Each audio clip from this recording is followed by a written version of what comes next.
Bom dia, meu querido. Mais um programa Tempo de Reconstruir, programa da Igreja Batista Atitude Central da Barra. Eu tenho uma grande honra de conhecer você através da televisão. Às vezes eu chego num lugar e a pessoa fala: pastor, eu te acompanho todo sábado, todo domingo através da TV. Eu fico tão alegre, tão feliz, porque só Deus para me dar a honra de conversar com você sobre as coisas do reino de Deus. Só Deus para me dar a honra de alguma maneira tentar somar na sua vida para que você seja mais feliz, mais abençoado e mais temente a Deus. Que Deus te abençoe muito através do programa de hoje, que está uma grande bênção. Bem, o programa de hoje a gente vai ter uma música agora, também vamos ter uma mensagem para o seu coração e no final do programa eu quero orar por você. E eu quero te lembrar desde já que se você está nos ajudando através da sua oferta, eu queria te agradecer. Você é muito especial, você tem feito a diferença. A gente não pode continuar pregando o evangelho na televisão sem o apoio de pessoas que amam o reino de Deus. Aquele que investe no reino sempre vai colher, você sabe disso, né? Sempre vai colher. Eu posso nem conhecer você, mas Deus está te vendo. Deus te acompanha. Tem alguém que sempre sabe o que você fez pela obra dele. Então, www.tempodereconstruir.tv tempodereconstruir.tv. Se você entrar nesse site, você vai ver lá contribuição. Você pode nos ajudar, cartão de crédito, boleto bancário ou então depósito na conta corrente. Ah, pastor, não entendo de computador não. Então liga para a igreja e pede lá um boleto bancário para você pagar esse negócio aí no seu banco, através do telefone, como você quiser. Liga para a igreja, 2430-2750, tá bom? Você vai pedir para falar com a Lídia aqui na igreja, tá bom? Que Deus te abençoe muito, não sai daí, o programa vai continuar e no final do programa eu oro por você.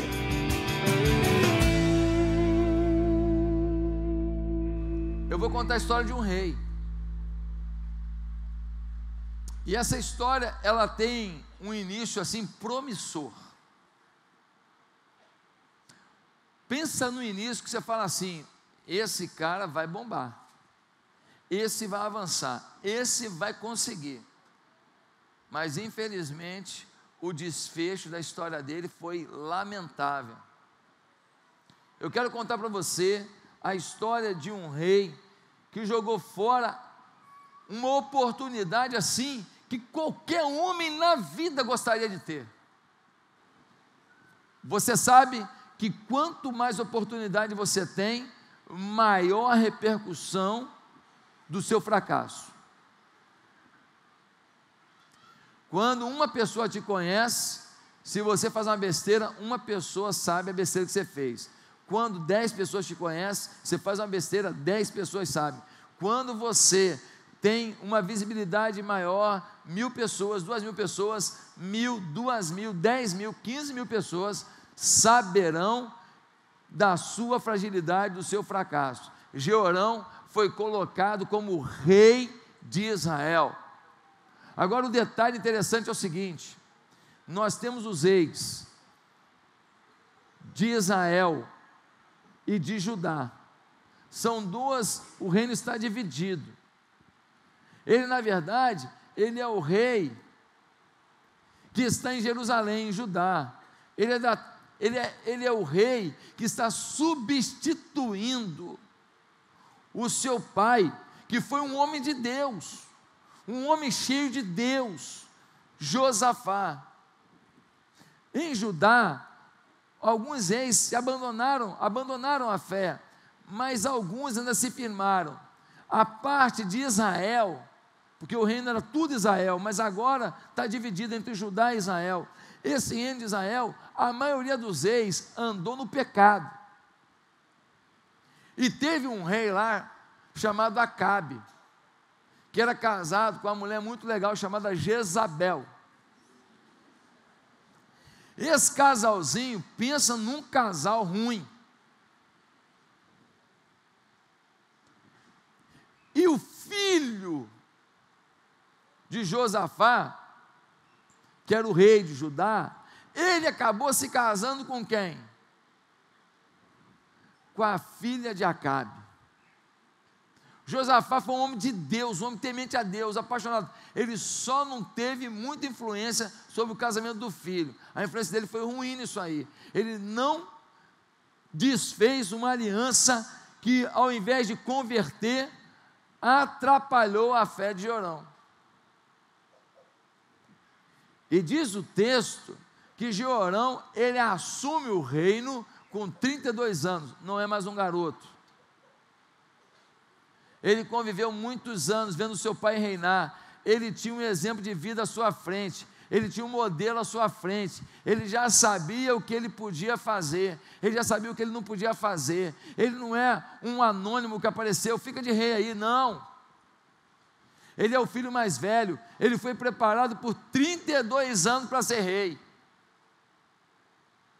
porque todo mundo sabia que o substituto do pai era o filho primogênito, o filho mais velho. Josafá, seu pai, homem temente a Deus, orientou Jorão a vida inteira. O povo falava para ele: você vai ser o novo rei, cuidado com isso, preste atenção nisso, continue isso que seu pai faz. Mas mesmo assim, depois de tantos anos de preparação, de tanta expectativa, o Jorão assume o reino, começa a cultuar deuses pagãos, começa a permitir a imoralidade no reino, porque o paganismo traz a imoralidade, começa a deixar de lado o Deus Todo-Poderoso, o Deus de Israel, começa a deixar a influência dos reis de Israel, de Acabe, de Jezabel, influenciarem a sua vida e o seu reino. E o povo que tinha temor a Deus no tempo do seu pai, agora ignora Deus.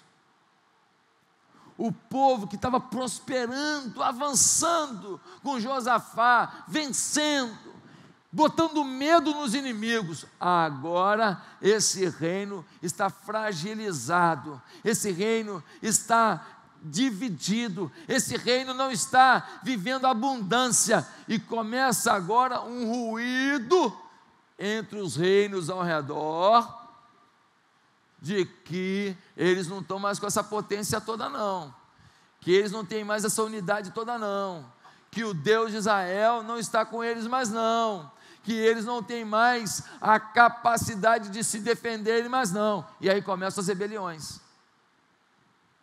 Os edomitas, pessoal de Edom, fala: não quero mais ser dominado por Israel, começa a sua rebelião. O povo de Líbina começa a sua rebelião. Mas para piorar a história, escuta que Israel está dividido, que o povo dominado, reinado por Jorão está dividido. Quem? Os filisteus. Um povo que tinha birra, que tinha problema, que tinha guerra contra o povo de Deus a vida inteira. Nesse meio tempo, o Jorão não, recebe uma cartinha do grande profeta Elias, e a carta vai dizer: Jorão, pensa num cara que desperdiçou oportunidade, você. Pensa num cara que depois do pai que você teve, depois da linhagem que você teve, depois da influência que você teve, depois da expectativa que geraram sobre você, depois da estrutura do reino que foi passado a você, podia entrar para a história como o maior rei da história. Pensa num cara que jogou tudo fora, você. Jorão, você é um ingrato para com Deus. Jorão, você é um imprudente para com seus pais. Jorão, você preferiu ouvir gente sem temor a Deus do que ouvir o povo que ama a Deus. Você preferiu ouvir gente que não tem a menor capacidade, destruiu tudo que meteu a mão, e você preferiu ouvir a esses do que aqueles que construíram um reino sólido e vencedor sob as mãos e a tutela do seu pai. Jorão, você está lascado, você vai se dar mal. E tem mais, Jorão, você vai ter uma doença, olha, uma doença terrível, hein? Os seus intestinos vão sair para fora. Imagina o cheiro. Imagina a dor. Imagina a dificuldade dele não conseguir nem fazer suas necessidades fisiológicas. Imagina suas fezes acumuladas dentro dele e ele não conseguindo nem defecar. Imagina as dores disso. Imagina o sofrimento. Meus amados irmãos, Georão está com um decreto de falência total, física, emocional, espiritual, porque ele procurou. Aqui, a vida te dá oportunidades, mas se você não aproveitar, não culpe ninguém não. Sabe um problema da gente? A gente fica com inveja do outro ali, porque o outro foi lá e construiu a casinha dele, foi lá e montou uma empresinha dele, foi lá e deu um estudo para o filho, foi lá e deu um inglês para o outro filho. Olha aqui, eu morava em Marechal Hermes, a gente tinha uma vida muito apertada, o meu pai ganhava pouco, era uma dificuldade, a minha mãe deu um jeito de me botar para estudar inglês lá em Madureira.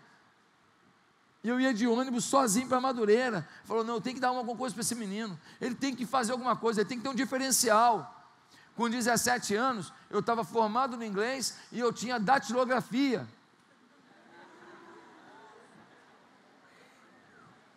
Eu não queria fazer a datilografia lá no Colégio Mendes de Moraes, lá na freguesia, na Ilha do Governador.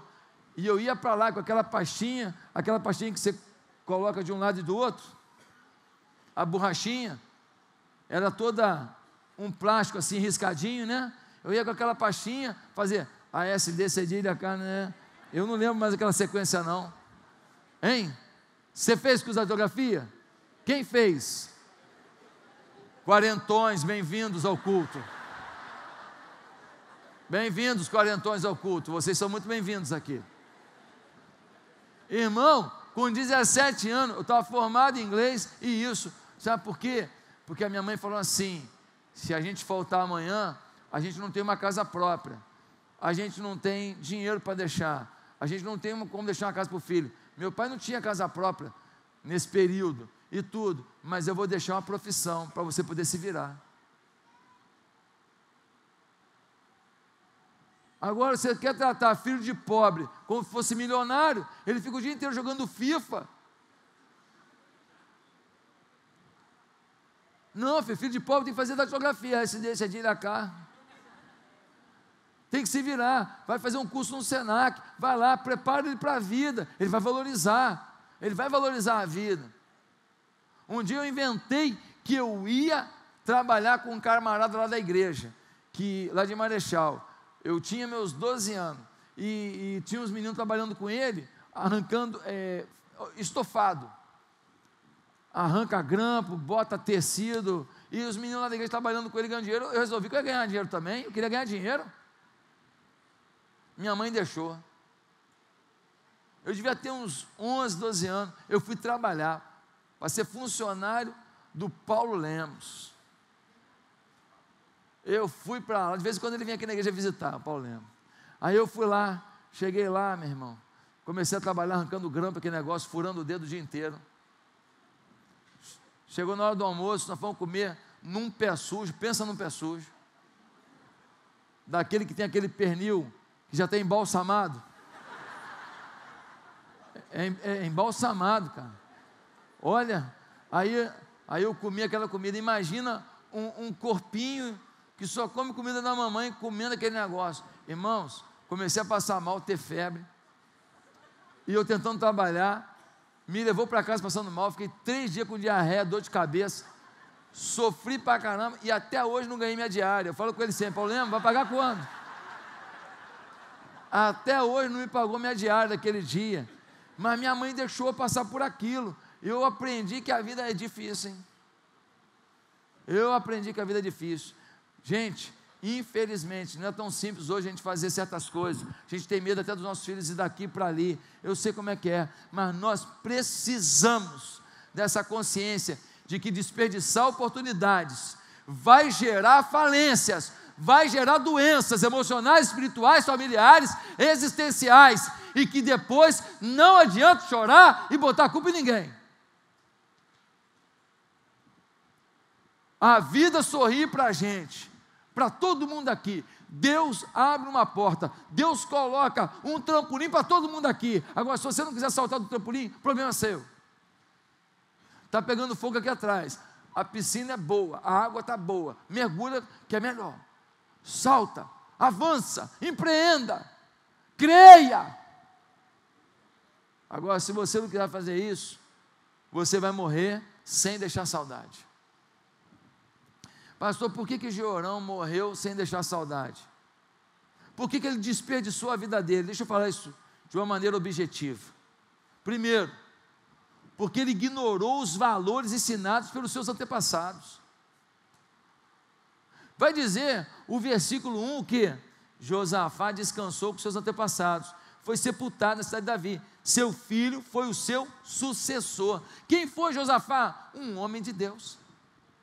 Quem foi Josafá? Um homem temente a Deus. Ah, pastor, eu não ignorei meus antepassados não, porque meu pai era bandido e minha mãe bandida. Eu não tenho ninguém não, deixa eu te falar, você tem uma avó nessa história, você tem um tio nessa história, você tem alguém que é referência para você, você tem alguém que foi uma mão para você, você tem alguém que foi exemplo para você, você tem alguém que foi digno. Não adianta você falar que está tudo perdido nos seus antepassados. Não, existe alguém na sua história que foi exemplo para você. Tem alguém que teve uma atitude bonita para você.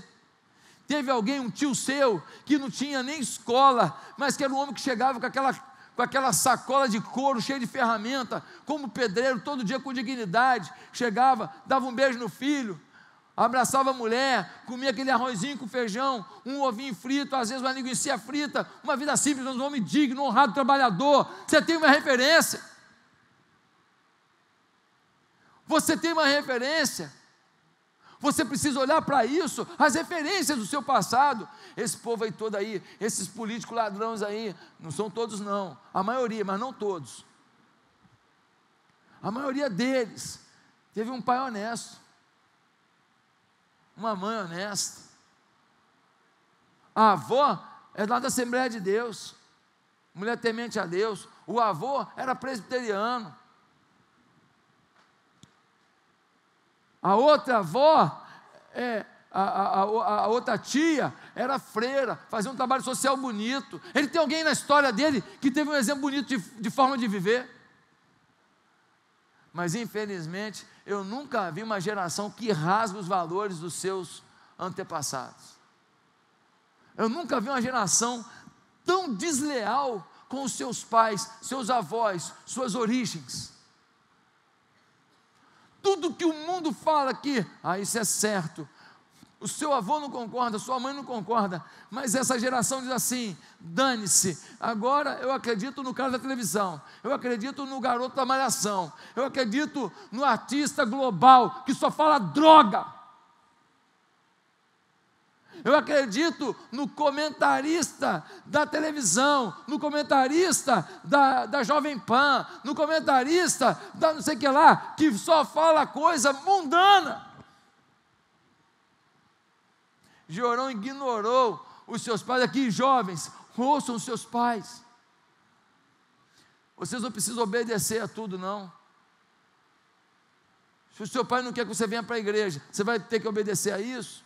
Você já tem 21 anos, você já é maior de idade, você não vai deixar de buscar a Deus, porque sua família não quer que você busque a Deus. Eu te entendo. Agora, mesmo uma pessoa que não possa te aconselhar em tudo, há coisas que podem mudar a sua história.